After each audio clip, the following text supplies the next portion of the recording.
नमस्कार दोस्तों, स्वागत है आपका स्टडी आईक्यू में। आज हम लोग बहुत ही इंपॉर्टेंट डिस्कशन करने वाले हैं इंटरनेशनल रिलेशन से जुड़ा हुआ। हम लोग बात करने वाले हैं इंडिया और स्वीडन के रिलेशन के बारे में। ये आप आर्टिकल देख सकते हो, it came in observer research foundation. यहां पे लिखा गया है इंडिया स्वीडन रिलेशंस, जो उनकी ट्रैजेक्टरी है of the strategic convergence, it is actually scaling new Heights, यानी कि पॉजिटिविटी आ चुकी है इंडिया और स्वीडन रिलेशनशिप में। तो हम लोग यहां पे देखेंगे इंडिया स्वीडन के रिलेशंस किस तरह से डेवलप हुए, और हमारा प्राइमरी फोकस रहेगा मार्च 2021 के ऊपर, क्योंकि मार्च 2021 में एक वर्चुअल समिट हुई थी इंडिया और स्वीडन के बीच। तो इस वर्चुअल समिट में क्या हुआ था हम लोग देखेंगे, और अंत में एक फ्यूचर डिस्कोर्स के बारे में भी जरूर बात करेंगे कि आगे चल के इंडिया और स्वीडन के रिलेशंस में क्या बदलाव आ सकते हैं, क्या डेवलपमेंट देख सकते हैं, और उसकी वजह से क्या परिणाम या फिर कॉन्सिक्वेंसेस आ सकते हैं। ये आर्टिकल लिखा गया है देवाशीष भट्टाचार्य द्वारा। तो अगर आप political science and international relations से, तो you can quote these particular ideas in your answers in mains also. तो आपको काफी अच्छी इंफॉर्मेशन मिलेगी इंडिया और स्वीडन के रिलेशन से जुड़ी हुई। So stay tuned and let us begin the discussion. लेकिन उससे पहले मैं हूं आपका दोस्त राहुल साईगांवकर। अगर आप मुझे फॉलो करना चाहते हो, you can follow me on the ID Rahul Sai 222। अगर आप मुझसे कनेक्ट करना चाहते हैं, आपको कोई सवाल है, कोई डाउट है, तो आप मुझे डायरेक्टली मैसेज कर सकते हैं इंस्टाग्राम पे। इनफैक्ट आज I just want to highlight some message which I got on Instagram. I got a message from someone called as Arushi from Uttarakhand. तो उन्होंने काफी इंटरेस्टिंग से सवाल पूछा, एक काफी इंटरेस्टिंग चीज हाईलाइट की। उन्होंने कहा कि सर मैंने स्टडी आईक्यू पे बहुत सारे एग्रीकल्चर के वीडियो देखे हैं, बहुत सारी चीजें जो एग्रीकल्चर से जुड़ी हुई है वो मैंने देखी है, लेकिन उन्होंने कहा कि उत्तराखंड में फार्मर्स को एक प्रॉब्लम हो रही है, problem of the monkey infestation. तो उन्होंने पूछा कि सर इसका क्या सॉल्यूशन हो सकता है। तो I thought let us crowd source the problem, basically let us crowd source some of the solutions, right, कि किस तरह हम लोग इसको सॉल्व कर सकते हैं। अगर कोई उत्तराखंड से है, अगर आपके पास कोई सॉल्यूशन है मंकी इन्फेस्टेशन से को रिजॉल्व करने का या फिर उससे प्रोटेक्ट करने का, तो जरूर बताइएगा किस तरह हम लोग सेफगार्ड कर सकते हैं। Let us find a solution for Uttarakhand farmers through this particular forum. Do comment your ideas कि किस तरह से आप बंदरों का जो प्रॉब्लम होता है एग्रीकल्चर में, जिससे बहुत सारा नुकसान होता है। आरुषि ने लिखा है कि सर इंसेक्ट्स के लिए इंसेक्टिसाइड्स है, दूसरे पेस्ट के लिए पेस्टिसाइड वगैरह है, तो मंकीज के लिए एक सॉल्यूशन चाहिए, तो कुछ बता सकते हैं क्या? तो do tell some solutions for this monkey problem so that we can resolve this issue in Uttarakhand, right. With that note let us begin our discussion. और अगर आप सिविल सर्विस एग्जामिनेशन की तैयारी कर रहे हैं तो डू विजिट studiiq.com, क्योंकि वहां पे स्मार्ट कोर्स है, आप घर बैठे प्रिपरेशन कर सकते हो, right. So it's a very good service available for you, please avail it, right. चलिए बात करते हैं एग्जैक्टली इंडिया और स्वीडन के रिलेशंस के बारे में। बायलैटरल रिलेशंस जो है, मैंने आपको बताया कि एक मोमेंटस अपस्विंग आ चुका है बायलैटरल रिलेशंस में इंडिया और स्वीडन के बीच कुछ सालों से। इनफैक्ट मैं कह सकता हूं कुछ दशकों से, 2 दशकों से to be precise, from 21st century beginning relations काफी अच्छे हो रहे हैं। और अभी मार्च 2021 में एक वर्चुअल समिट भी हुई है जिसके बारे में हम लोग बात करेंगे। अगर हम लोग इंडिया और स्वीडन की बात करें, देखिए बायलैटरल रिलेशंस काफी मल्टी डायमेंशनल है, यानी कि ट्रेड रिलेशंस तो बढ़ ही रहे हैं, डिफेंस रिलेशंस भी बढ़ रहे हैं, और इनके रिलेशंस बढ़ रहे हैं with respect to democracy, with respect to rule of law, क्योंकि दोनों के सिमिलर काइंड ऑफ आइडियाज है क्लाइमेट चेंज को लेकर, reform of United Nations Security Council को लेकर, ह्यूमन राइट्स के बारे में, फ्रीडम ऑफ स्पीच के बारे में। तो दोनों के बीच रिलेशंस है शेयर्ड वैल्यूज के ऊपर, राइट। तो इसीलिए काफी ज्यादा अपस्विंग भी चल रहा है। तो चलिए बात करते हैं इंडिया और स्वीडन के बारे में, थोड़ा सा इतिहास जानते हैं, थोड़ा सा डेवलपमेंट देखते हैं, और कैसे हम लोग कैरेक्टराइज कर सकते हैं इंडिया स्वीडन रिलेशंस को। सबसे पहले तो अगर हम लोग बात करें स्वीडन है कहां, देखिए स्वीडन यहां पे है, it is a country in European continent, right. Finland के बगल में इस तरफ नॉर्वे आता है और नदर्न यूरोपियन कंट्री है, राइट। अब यहां पे आपको एक इंटरेस्टिंग इंफॉर्मेशन ढूंढनी है और बतानी है मुझे, please do tell me in the comment section कि स्वीडन एक नॉर्डिक कंट्री आती है, तो ये नॉर्डिक कंट्रीज क्या होती है, और साथ ही साथ मुझे बताइए कि स्कैंडिनेवियन कंट्रीज क्या होती है। तो नॉर्डिक कंट्रीज और स्कैंडिनेवियन कंट्रीज में क्या रिलेशन है, क्या दोनों सिमिलर है, क्या अंतर है, तो मुझे बताइए कमेंट सेक्शन में।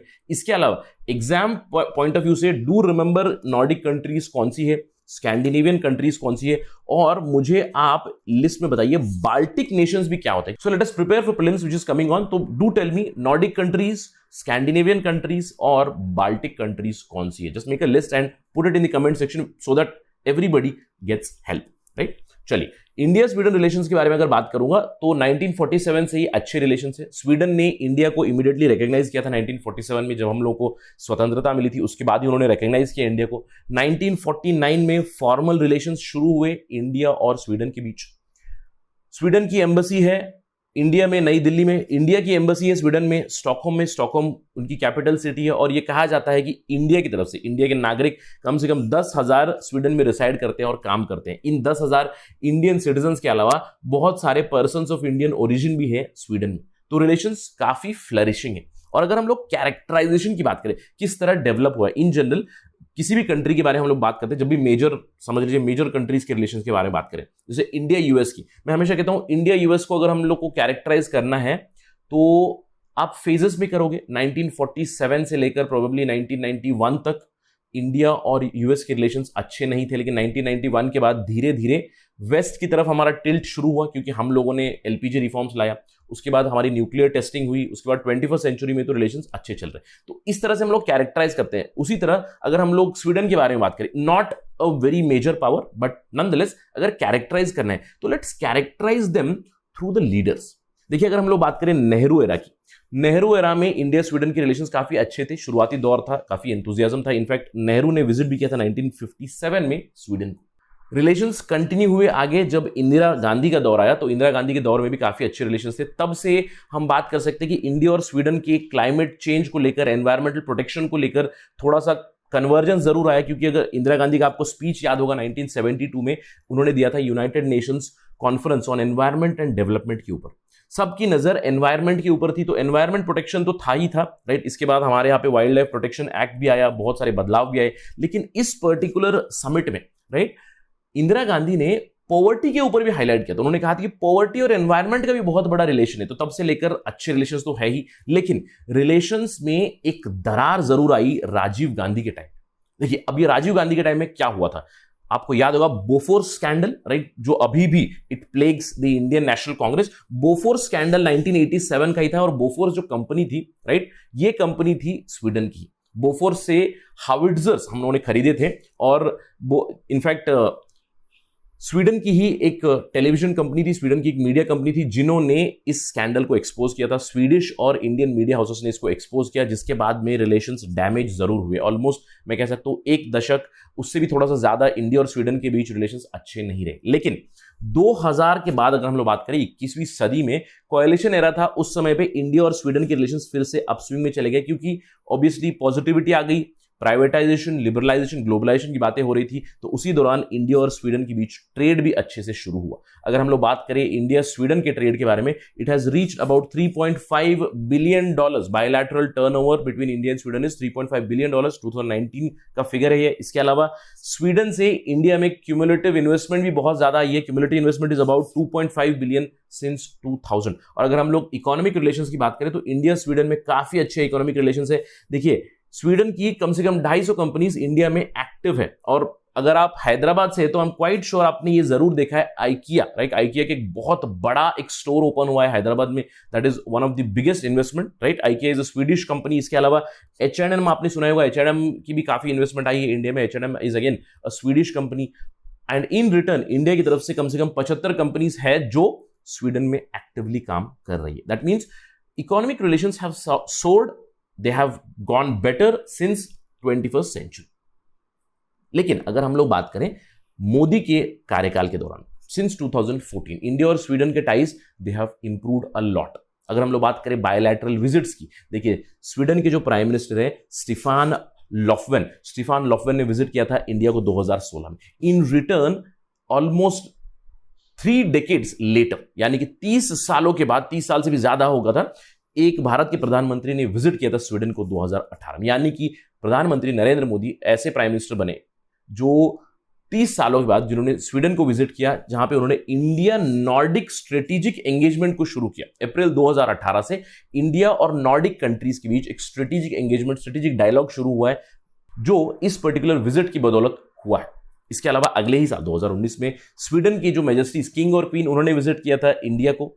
और अभी मार्च 2021 में इंडियन प्राइम मिनिस्टर और Swedish prime minister again Stefan Lofven के बीच डिस्कशन हुई बायलैटरल इश्यूज के ऊपर, कोविड-19 के ऊपर, मल्टीलैटरल इश्यूज के ऊपर, जो भी म्यूचुअल इंटरेस्ट की चीजें हैं उनके ऊपर डिस्कशन हुई। और इस पर्टिकुलर समिट में क्या हुआ थोड़ी देर में देखेंगे, लेकिन इसके अलावा एक बहुत ही इंपॉर्टेंट पॉइंटर आपको याद रखना है। अगर आप एग्जाम प्रिपरेशन कर रहे हैं जिसमें एमसीक्यूज वगैरह आ सकते हैं, तो आपको एक चीज देखनी है कि 2019 में इंडिया और स्वीडन ने मिलकर एक चीज लॉन्च की है, एक चीज शुरू की है, उसको कहते हैं leadership group for industrial transition, lead IT. आपको याद रखना है लीड आईटी। अगर सवाल आ जाए कुछ भी लीड आईटी के ऊपर, यहां पे आपको इंफॉर्मेशन मिलेगी। First of all, lead IT leadership group for industry transition किसने शुरू किया है? इंडिया और स्वीडन ने शुरू किया। अब ये लीड आईटी करता क्या है? ये गैदर करता है देशों को और कंपनीज को जो भी इंटरेस्टेड है, जो भी कमिटेड है पेरिस क्लाइमेट एग्रीमेंट को इंप्लीमेंट करने में, यानी कि क्लाइमेट चेंज से लड़ने में जो लगे हुए उन सबको एक प्लेटफॉर्म पे लाता है दिस लीड आईटी।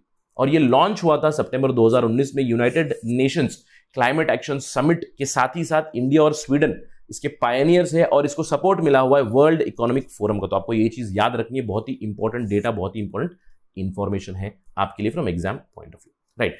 तो अब बात करते हैं वर्चुअल समिट में हुआ क्या। मार्च 2021 में इंडिया स्वीडन की वर्चुअल समिट हुई, जहां पे उन्होंने रिसर्च एंड डेवलपमेंट कॉल किया, अनाउंस किया कि हम लोग एक रिसर्च एंड डेवलपमेंट कॉल कर रहे हैं फॉर सस्टेनेबल डेवलपमेंट, जहां पे climate change technology, green technology के ऊपर बढ़ावा दे रहे हैं। In fact India Sweden collaborative industrial research और डेवलपमेंट प्रोग्राम ऑलरेडी जारी है, जिसके अंदर this is the second such call. इसके अलावा इंडिया और स्वीडन के प्राइम मिनिस्टर ने वेलकम किया creation of Sweden India health hub, जो एम्स जोधपुर में है। इसके अलावा स्वीडन ने इंटरनेशनल सोलर अलायंस ज्वाइन किया है। इसको वेलकम किया इंडिया ने, क्योंकि India is one of the founder countries. India और फ्रांस ने मिलकर इंटरनेशनल सोलर अलायंस शुरू किया था 2015 में, राइट। तो इसमें अभी स्वीडन भी ज्वाइन हो रहा है, तो India have welcomed it, right. अब यहां पे आपको एक चीज याद रखनी है, एक चीज ध्यान देनी है।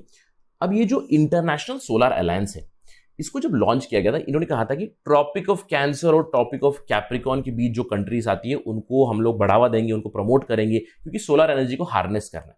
लेकिन अब आपको ध्यान देना है कि क्या स्वीडन, यानी कि स्वीडन का जो लोकेशन है, does it pass through Tropic of Cancer और ट्रॉपिक ऑफ कैप्रिकॉन? अगर नहीं, तो किस पर्टिकुलर सर्कल से या फिर लैटिट्यूड वाले इंपॉर्टेंट आर्क से गुजरता है, ये आपको ध्यान देना है। तो do let me know, does Sweden pass through Tropic of Cancer और सम अदर ट्रॉपिक और some other important latitude, right. इसके अलावा prime minister Modi also appreciated, उन्होंने स्वीडन को थैंक यू कहा, क्योंकि स्वीडन ने हमें समर्थन दिया है as a member of United Nation Security Council, और जो भी रिफॉर्म होगा और रिफॉर्म को भी सपोर्ट किया है उन्होंने। इसके अलावा both countries did welcome the general agreement on security, जहां पे दोनों कंट्रीज अभी एक दूसरे को मदद करेंगी टू फाइट टेररिज्म। अगर आपको याद होगा, इनफैक्ट रिसेंटली ही स्वीडन में भी एक बहुत ही भीषण टेररिस्ट अटैक हुआ था, लोन वुल्फ अटैक, जहां पे एक व्यक्ति ने नाइफ एक्स से अटैक किया था, 8 लोगों की मृत्यु हो गई थी स्वीडन में। उसके ऊपर भी प्रधानमंत्री मोदी ने एक आलोचना जरूर की थी उस टेररिस्ट अटैक की, और उन्होंने कहा कि हमारा समर्थन है कंप्लीटली स्वीडन को। इसके अलावा प्राइम मिनिस्टर मोदी ने स्वीडिश डिफेंस कंपनीज को कहा है कि please come and make in India. This is a very very welcome development, और इस वर्चुअल समिट से यह भी पता चल रहा है कि relations are actually going up itself. और अगर हम लोग फ्यूचर की बात करें, एक कंक्लूजन की बात करें, एक वे फॉरवर्ड की बात करें, तो हम लोग क्या आशा कर सकते हैं इंडिया और स्वीडन के बीच? देखिए, अगर हम लोग देखें, हम लोगों ने ऑलरेडी जो चाइना का 5G कंपनी है, चाइना की जो हुआवे है, उसको धीरे धीरे से रिजेक्ट कर रहे हैं। तो स्वीडन की जो कंपनी है एरिक्सन, तो कहीं ना कहीं हम लोग एक अंदेशा जरूर लगा सकते हैं, स्पेक्युलेट जरूर कर सकते हैं कि आगे चल के are we going to see more and more role of Swedish company Ericsson in 5G in India. तो प्रोबेबली इसके ऊपर हम लोग आगे चल के देख सकते हैं कि इंडिया और स्वीडन के बीच और भी ज्यादा कोलैबोरेशन हो सकता है। अब इसके अलावा इंडिया और स्वीडन के बीच ऑलरेडी डिफेंस कोऑपरेशन एग्रीमेंट है, उसके तहत अगर हम लोग बात करें ग्रिपेन, देखिए हम लोगों ने कुछ साल पहले फ्रांस से रफाल खरीदा। फ्रांस ने हमें कहा था कि हम 36 रफाल इंडिया को देंगे। अब रफाल का एक और कॉम्पिटिटर भी है, जास ग्रिपेन। अब ये जास ग्रिपेन बनाता है एक कंपनी है SAAB, साब फ्रॉम स्वीडन। इन्होंने भी टेंडर डाला था, इन्होंने कहा था कि हम इंडिया को 18 ग्रिपेन स्वीडन में बना के देंगे, साथ ही साथ 96 जास ग्रिपेन हम इंडिया में बनाएंगे। अब इस टेंडर के ऊपर अभी भी एक सवाल जरूर बना हुआ है। तो आगे चल के हम लोग अंदेशा लगा सकते हैं कि इंडिया और स्वीडन के बीच अगर डिफेंस कोऑपरेशन होगी तो we can expect in future that we will surely get Gripen from Sweden in future as well as some sort of production in India, क्योंकि साब ने ऑलरेडी SAAB ने ऑलरेडी एक ऑफर जरूर दिया था इंडिया को कि हम लोग 18 आपको देंगे और 96 ग्रिपेन इंडिया में बनाएंगे। तो इसके ऊपर अभी भी फाइनल डील होनी है। तो probably in future we might see this, that might be the future of India Sweden relations. But again एक वे फॉरवर्ड, एक पॉजिटिविटी की बात करें तो हम जानते हैं कि रैपिडली इवॉल्व हो रहे हैं इंडिया और स्वीडन के संबंध पिछले 20 सालों से, राइट। और इसका पॉजिटिव इंपैक्ट हम लोग जरूर देख सकते हैं आगे चल के इंडिया नॉर्डिक रिलेशंस पे, और हम लोग होप कर सकते हैं और ये स्पेकुलेट भी कर सकते हैं कि आगे चल के this is going to have a positive impact on India and Nordic countries relations, क्योंकि नॉर्डिक कंट्री के साथ हमारा स्ट्रेटेजिक एंगेजमेंट शुरू हो चुका है 2018 से। तो इसके ऊपर भी एक पॉजिटिव इंपैक्ट जरूर पड़ेगा। लेकिन इससे भी ज्यादा पॉजिटिव इंपैक्ट हम आशा करते हैं कि आने वाले जो इंडिया EU समिट आने वाला है मई 2021 में, उसके ऊपर पड़े, ताकि इंडिया और EU के बीच जो भी प्रॉब्लम्स चल रही है उसको रिजॉल्व करे। इंडिया अब इधर से और स्वीडन उधर से लीड लेकर इंडिया EU रिलेशंस को भी आगे बढ़ाए, ये आशा करते हैं। And let us hope this happens in May 2021। That is it right now from my and. Thank you for watching. जय हिंद।